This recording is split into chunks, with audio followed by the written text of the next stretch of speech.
These cats were rescued from a hoarding situation where 40 cats were living in one household. I'm Izzy and I visit different animal shelters across the UK, raising awareness on the ones that you don't often see on mainstream media. And today we're in Rotherham at the Thornberry Animal Sanctuary. Now this shelter all started in 1988, all with one man and a caravan. And it was here, but this was just a field, and it was one man and a caravan and 12 dogs.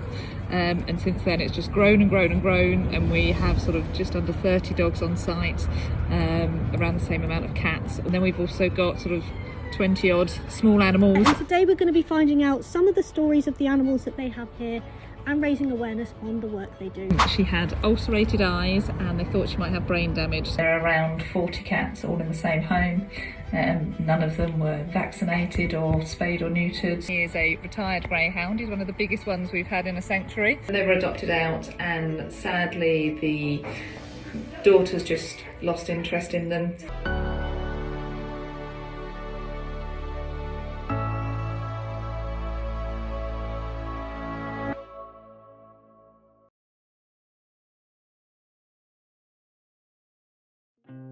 Good morning.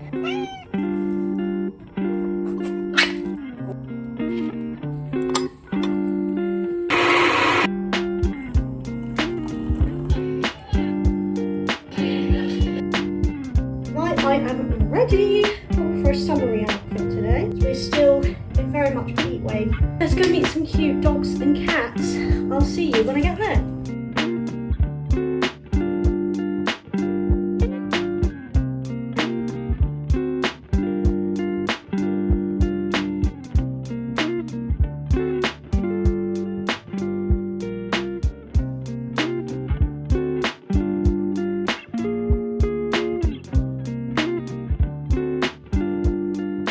Who do we have here? So this is Nellie.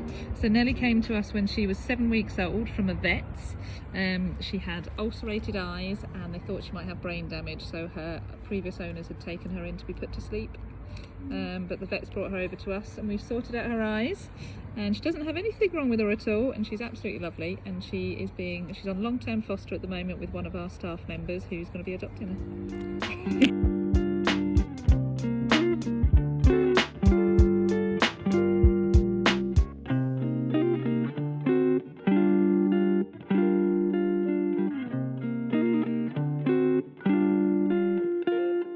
So this is Duke. So Duke is 6 years old and he is a retired greyhound. He's one of the biggest ones we've had in a sanctuary.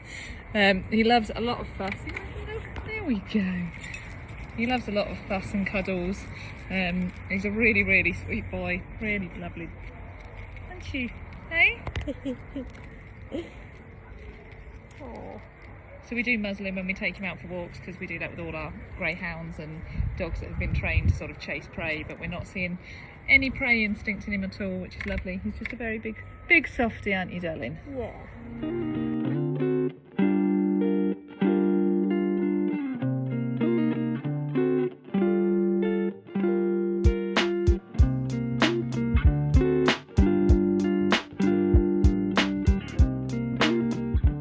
So here we've got Mochi, who is hiding away underneath at the moment, and her kittens.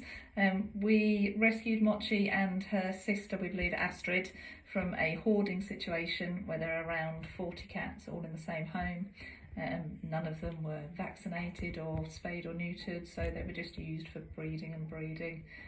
So we brought them both here with their little family, and some of them do have cat flu, but we're treating them for that, and they're all doing really well at the moment, so very sweet.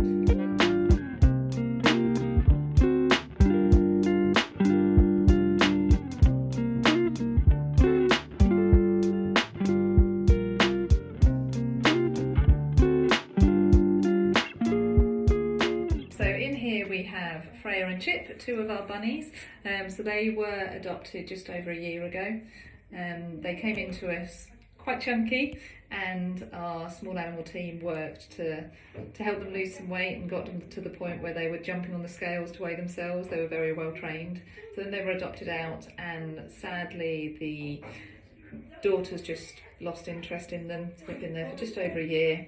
They've been fed on muesli the whole time that they were there, which has got high sugar content, so they have actually come back to us heavier than they were when they first came in, so we've got a lot of work cut out with them to get them back fit again.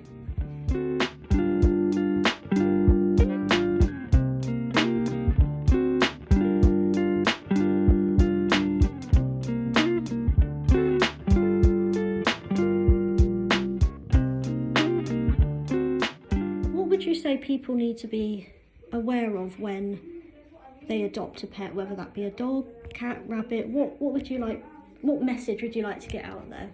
But they just need to think about the long-term commitment of it all. We've got so many kittens in at the moment who are adorable and cute, but they can live up to sort of 21 years, and it's a big commitment, and it can be expensive with vet bills, and every pet needs something different. So it's just really thinking about not just now, but in the future, are you going to have the capacity to look after this animal and give it what it needs?